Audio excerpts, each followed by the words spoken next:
অসমত এইবাৰ যেতিয়া সেন্সাস হ'ব, সেন্সাসৰ যেতিয়া ৰিজাল্ট ওলাব, মোৰ কথা যি আপোনালোকে লিখি ৰাখিব, সেই মিয়া মুছলমানৰ সংখ্যা অসমত 38% হ'ব। যদি প্ৰজেকশ্যন কৰে, যিকোনো ষ্টেটিষ্টিক ডিপাৰ্টমেণ্টৰ মানুহে প্ৰজেকশ্যন কৰিব পাৰিব, অসমৰ জনসংখ্যাৰ তেওঁলোক 38 সংখ্যক হ'ব আৰু অসমৰ সৰ্ববৃহৎ জনগোষ্ঠীত পৰিণত হ'ব। আৰু এইটো অসমৰ এটা বাস্তৱ সত্য।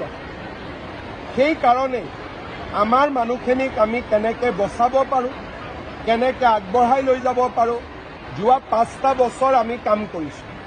অহা বিধানসভাটো এই ধৰণৰ সমস্যাক লৈ দুখন খুব গুৰুত্বপূৰ্ণ আইন বিধানসভাৰ মজিয়াত আহিব। আজিয়ে মই ক'ব খোজা নাই কোন দুখন আইন, কিন্তু জাতি মাটি ভেটিক আগুৱাই লৈ যাবৰ কাৰণে দুখন আৰু ইম্পৰ্টেণ্ট বিধায়ক আহিব। যদি যোৱা 30 বছৰত আমি যোৱা 5 বছৰত কৰাৰ দৰে প্ৰচেষ্টা কৰিলোহেঁতেন, আজি হয়তো আমি সংকটত ভুগিব নালাগিলেহেঁতেন। যি নহওক, এতিয়া এখন যুদ্ধ আৰম্ভ হৈছে, ইয়াক আমি আকাংক্ষিত লক্ষ্যলৈ লৈ যাব লাগিব।